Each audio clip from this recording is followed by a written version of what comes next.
जय Hind defence lovers. आज की टॉप हेडलाइंस कुछ इस प्रकार है। डीआरडीओ ने टेस्ट करी स्मार्ट टॉर्पेडो। दिल्ली में भारत और इजरायल के फोर्सेस ने कंडक्ट करी सिक्योरिटी ड्रिल। एनएसजी के हमास के जैसे हमले को भी काउंटर करने की करी प्रैक्टिस। ब्रह्मोस एरोस्पेस में फिर से हुआ सिक्योरिटी ब्रीच। और पाकिस्तानी आर्मी के हेलीकॉप्टर्स इस्तेमाल हो रहे हैं गेहूं को सुखाने के लिए।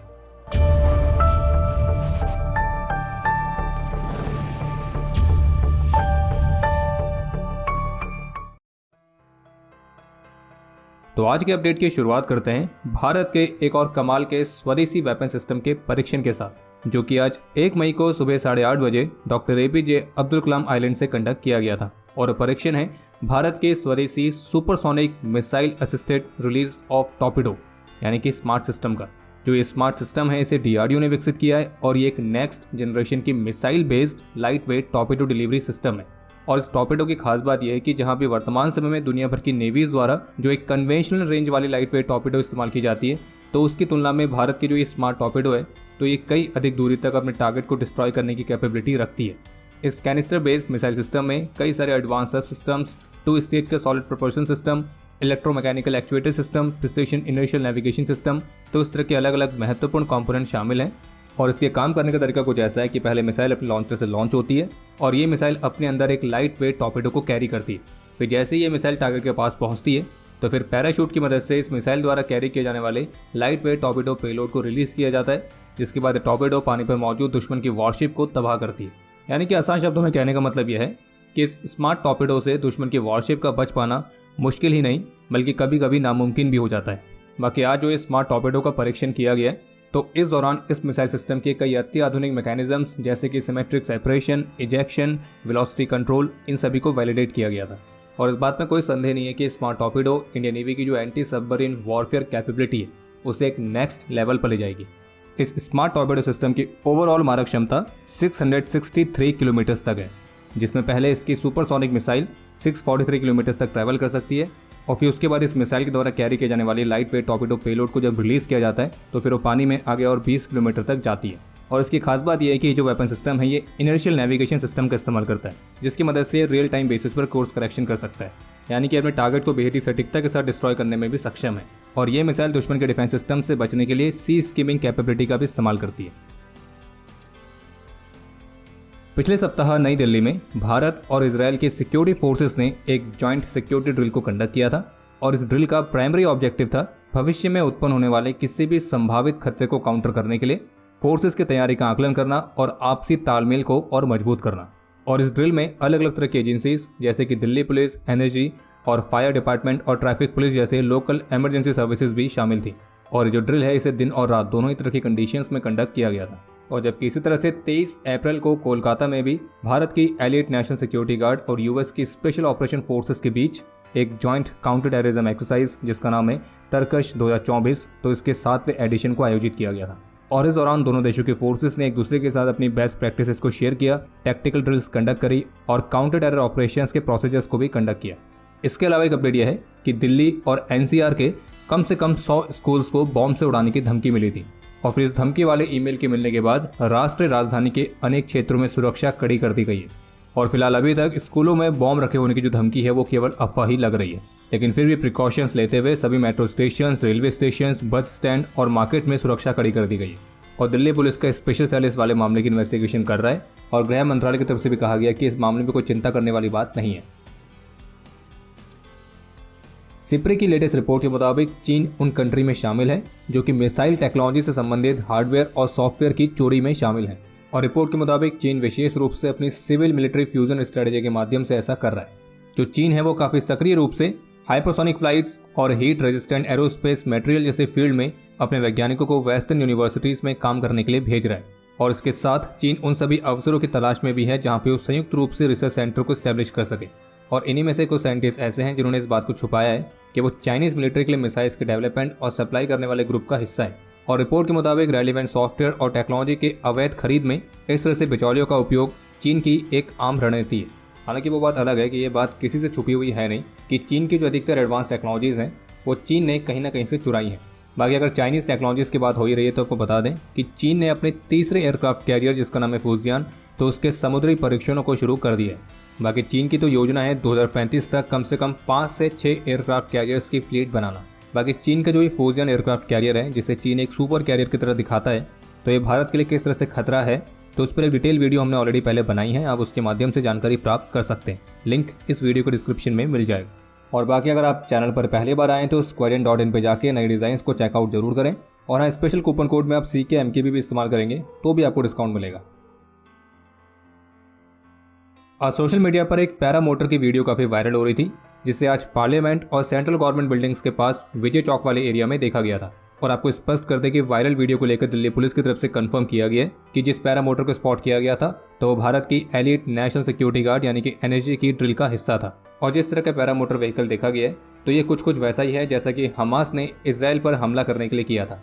तो आप कह सकते हैं कि NSG ने अपनी ड्रिल के हिस्से के तौर पर हमास के जैसे हमले को भी काउंटर करने की प्रैक्टिस करी है। बाकी इसके अलावा एक अपडेट यह है कि आज 1 मई से वाइस एडमिरल कृष्णा स्वामीनाथन ने इंडियन नेवी के नए वाइस चीफ का कार्यभार संभाल लिया है। और बता दें कि वाइस एडमिरल कृष्णा स्वामीनाथन 1 जुलाई 1987 में इंडियन नेवी में कमीशन्ड हुए थे और वे कम्युनिकेशन और इलेक्ट्रॉनिक वॉरफेयर स्पेशलिस्ट हैं। इन्हें इनके मिलिट्री करियर के दौरान अति विशिष्ट सेवा मेडल और विशिष्ट सेवा मेडल से भी सम्मानित किया गया है। और इन्होंने कई सारी महत्वपूर्ण पोस्ट को भी कमांड किया है, जिनमें एयरक्राफ्ट कैरियर INS विक्रमादित्य भी आता है। इसके अलावा एक अपडेट मणिपुर से भी सामने आया है, जहां कल मंगलवार को मणिपुर के बिष्णुपुर डिस्ट्रिक्ट में पेट्रोलिंग के दौरान इंडियन आर्मी की महार रेजिमेंट ने पुलिस की यूनिफॉर्म पहने हुए कुछ हथियारबंद बदमाशों को रोका था और उन्हें हिरासत में लिया था। और इसी मामले पर PTI न्यूज एजेंसी की रिपोर्ट में ऑफिशियल्स का हवाला देते हुए कहा गया है कि यह घटना तब की है जब आर्मी कुंभी एरिया में पेट्रोलिंग कर रही थी और इस दौरान उन्होंने 2 SUVs को इंटरसेप्ट किया था। और आर्मी को देखते ही इस व्हीकल में बैठे हुए लोग अपने हथियार पीछे छोड़कर भागने लगे। और आर्मी की महार रेजिमेंट के सोल्जर्स ने इनके पास से 3 AK राइफल्स, उसके साथ मैगजीन, 210 एम्यूनेशन, 5 इंसास राइफल्स, उसके 13 मैगजीन, 260 एम्यूनेशन, 2 SLR, उसके 9 मैगजीन और 180 एम्यूनेशंस, साथ में 2 हैंड ग्रेनेड्स और बुलेट प्रूफ जैकेट समेत और भी ऐसी बाकी के आइटम्स को रिकवर किया था। लेकिन इस घटना के थोड़ी देर बाद मैती विमेन के एक सिविलियन ग्रुप एकदम से घटनास्थल पर इकट्ठा हुआ और उन्होंने उन हथियारों को वापस मांगने की डिमांड रखी जो कि आर्मी ने अपनी कस्टडी में लिए थे। और ऐसा करके विमेन के इस ग्रुप ने आर्मी के कॉन्वॉय को रोकने का प्रयास किया, सिक्योरिटी फोर्सेज की मूवमेंट में बाधा उत्पन्न करी और सिचुएशन को बढ़ता देख फिर डिस्ट्रिक्ट पुलिस भी स्पॉट पर पहुंच गई थी। और वहां पर पहुंचने के बाद आर्मी पर्सनल की तरफ से सूचित किया गया कि आर्मी ने जो 11 हथियारबंद बदमाशों को डिटेन किया था, तो महिलाओं के उस ग्रुप ने पूरा एग्रेशन दिखाते हुए उनको वापस छीना। और जो वीडियो सामने आई है उसमें आप साफ तौर पर देख सकते हैं कि कैसे इतनी खराब सिचुएशन होने के बावजूद भी हमारे जो आर्मी के सोल्जर्स हैं उन्होंने पूरा प्रोफेशनलिज्म दिखाया है। और ये भी एक बहुत बड़ा फैक्ट है कि यहाँ पे इंडियन आर्मी है, इसी वजह से ये जो इतनी भीड़ है ये ऐसी हरकतें कर पा रही है, जो कि हमारे सोल्जर्स को गाली दे रही है, उनके व्हीकल्स को तोड़ने का प्रयास किया जा रहा है, क्योंकि उन्हें पता है कि इंडियन आर्मी कभी सिविलियंस पर हमला नहीं करती है। वरना दुनिया में कुछ ऐसी आर्मीज भी हैं जिन्होंने अपनी सिविलियंस पर टैंक तक चढ़ाए हैं, जिसमें से एक तो हमारा अपना पड़ोसी चाइना है और एक पाकिस्तान है जो कि प्रोटेस्टर्स पर ओपन फायर करने से पीछे नहीं हटता है। पर खैर, इस घटना के दौरान भी दृढ़ संकल्प और इरादे का प्रदर्शन करते हुए मणिपुर पुलिस और इंडियन आर्मी दोनों की टीमें शत्रु समर्थकों द्वारा बनाई गई कई बाधाओं को तोड़ने और कुंभी PS में टीमों तक पहुंचने में सफल रही। और जो हथियार सीज किए गए थे तो उन्हें भी कस्टडी में रखा गया। बाद में इस भीड़ को तितर बितर किया गया और स्थिति को नियंत्रित किया गया। बाकी आवश्यक कानूनी कार्रवाई की जा रही है। firstpost.com की तरफ से एक्सक्लूसिव रिपोर्ट जारी की गई है और इस रिपोर्ट में DRDO की विजिलेंस डिपार्टमेंट की कुछ रिपोर्ट्स के हवाले से बताया गया है कि ऐसा माना जा रहा है कि DRDO के फॉर्मर DG सुधीर मिश्रा ने ब्रह्मोस एरोस्पेस के परिसर से कुछ कॉन्फिडेंशियल कंपनी डॉक्यूमेंट्स बाहर किए हैं। और रिपोर्ट इस बात की पुष्टि करती है कि कंपनी के कुछ महत्वपूर्ण दस्तावेजों को ब्रह्मोस परिसर से बाहर ले जाने की निश्चित संभावना है।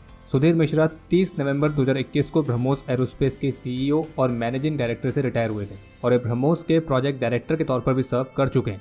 लेकिन फर्स्ट पोस्ट की रिपोर्ट में कहा गया है कि इनकी रिटायरमेंट डे के आफ्टरनून में एक लॉजिस्टिक कंपनी जिसका नाम है big logistics India private limited, तो उसे कई डॉक्यूमेंट्स के साथ अलग अलग साइजेस के लगभग 40 बॉक्सेस को निकालने के लिए काम पर रखा गया था। और ये जो मटेरियल है कंपनी के हेडक्वार्टर से बिना आउटपास के बाहर गया। और फिर उनके रिटायरमेंट के लगभग 1 महीने बाद यानी कि 28 दिसंबर 2021 को मिस्टर सुधीर मिश्रा ने कई सारी फाइल्स, कंपनी डॉक्यूमेंट्स और इन्फॉर्मेशन को वापस किया। और जो मटेरियल उन्होंने वापस किया था तो उसके ऊपर कॉन्फिडेंशियल का एक लेबल था। और जब उन्होंने डॉक्यूमेंट्स वापस किए तब ये सिक्योरिटी ब्रीच वाला मामला सामने आया और फिर इसके वजह के कंपनी में सिक्योरिटी प्रोटोकॉल्स के संभावित ब्रीच को लेकर एक डिटेल्ड इन्वेस्टिगेशन शुरू की गई। बाकी फर्स्ट पोस्ट ने अपनी रिपोर्ट में यह भी लिखा है कि इस मामले पर कमेंट करने के लिए जब उन्होंने मिस्टर सुधीर मिश्रा और ब्रह्मोस स्पोक्स पर्सन को रीच किया तो उनकी तरफ से कोई रिस्पॉन्स फिलहाल अभी तक नहीं आया है। और फर्स्ट पोस्ट ने DRDO के जिन प्रवक्ता से संपर्क तो उन्होंने भी पब्लिश होने के समय तक इस घटना के बारे में रिकॉर्ड पर जाने से इनकार कर दिया।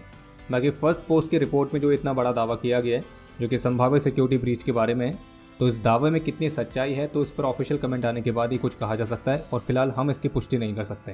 बाकी ब्रह्मोस एरोस्पेस के हेडक्वार्टर से जिन कॉन्फिडेंशियल फाइल्स के बाहर जाने की बात की गई है तो फाइल्स भी एक्चुअल में किस तरह की हैं तो इससे संबंधित भी कोई रिपोर्ट सामने नहीं आई है। बाकी इस मामले पर जो भी अपडेट्स रहेंगे हमारे डिफेंस अपडेट से आपको उसकी जानकारी मिल जाएगी और क्विक अपडेट्स के लिए हमारे ऑफिशियल टेलीग्राम चैनल से जुड़ना ना भूलें। और फर्स्ट पोस्ट की जो ये रिपोर्ट है आप इसे उनकी वेबसाइट पर जाके पढ़ सकते हैं। बाकी इसके अलावा एक अपडेट ये है कि पाकिस्तान ने चीन से मिले VT4 टैंक्स के डेजर्ट ट्रायल्स को शुरू कर दिया है जो कि साउथ पंजाब में कंडक्ट किए जा रहे हैं। वैसे अगर पाकिस्तानी मिलिट्री की कैपेबिलिटीज़ की बात हो ही रही है तो चलिए पाकिस्तानी मिलिट्री की एक नई कैपेबिलिटी के बारे में आपको बताते हैं जो कि सोशल मीडिया पर काफ़ी वायरल हो रही है। तो हुआ ये कि सोशल मीडिया पर एक वीडियो सामने आई है और इस वीडियो में आप देख सकते हैं कि कैसे गेहूं के खेतों के ऊपर कुछ हेलीकॉप्टर्स होवर कर रहे हैं। तो कहा जा रहा है कि पाकिस्तानी आर्मी के हेलीकॉप्टर्स हैं और पाकिस्तानी आर्मी अपने हेलीकॉप्टर्स का इस्तेमाल कर रही है गेहूं के खेतों को सुखाने के लिए। पर खैर इसमें कोई सरप्राइज होने वाली बात है नहीं क्योंकि ये पाकिस्तान की आर्मी है और ये आर्मी वाला काम छोड़ के बाकी सारे काम करती है। और ऐसा भी हो सकता है कि कुछ महीनों के बाद पाकिस्तान के जो सोल्जर्स हैं वो खेतों में धान रुपाई करते हुए भी दिखें। और शायद एक वजह यह भी है कि अभी हाल ही में पाकिस्तान की लीडिंग राइट विंग के इस्लामिक लीडर मौलाना फजलुर रहमान तो इन्होंने सोमवार को पाकिस्तान की नेशनल असेंबली में अपने संबोधन में ये कहा कि एक तरफ भारत है और एक तरफ पाकिस्तान है, दोनों एक ही समय पर स्वतंत्र हुए थे, लेकिन जहां आज के समय में भारत सुपर पावर बनने के ख्वाब देख रहा है वहीं दूसरी तरफ पाकिस्तान है जो कि आज भी भीख ही मांग रहा है। तो आखिर इसके लिए जिम्मेदार कौन है?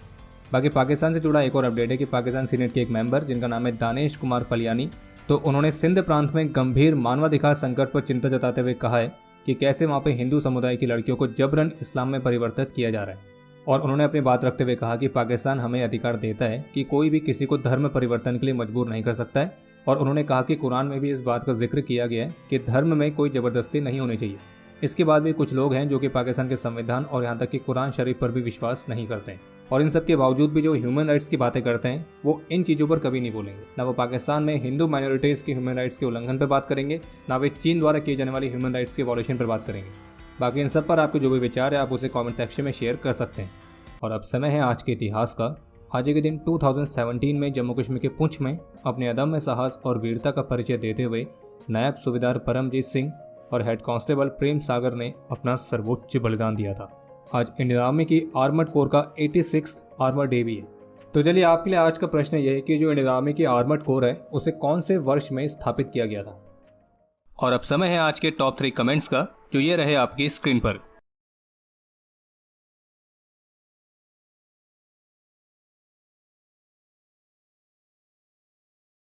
तो हमारे आज के इस एपिसोड के लिए इतना ही। उम्मीद है आपको एपिसोड पसंद आया होगा। पसंद आए तो वीडियो को लाइक जरूर करें। कोई भी सुझाव या सवाल हो तो उसके लिए कमेंट सेक्शन ओपन है। और मिलिट्री से रिलेटेड और भी इंटरेस्टिंग कंटेंट को एक्सेस करने के लिए डिफेंस स्क्वाड की सुपर ऐप को डाउनलोड करना ना भूलें, जिसका लिंक इस वीडियो के डिस्क्रिप्शन में दिया गया है। बाकी अगर आपने अभी तक इस चैनल को सब्सक्राइब नहीं किया है तो सब्सक्राइब जरूर करें। हम जल्द मिलेंगे नए एपिसोड के साथ। तब तक के लिए जय हिंद, जय भारत।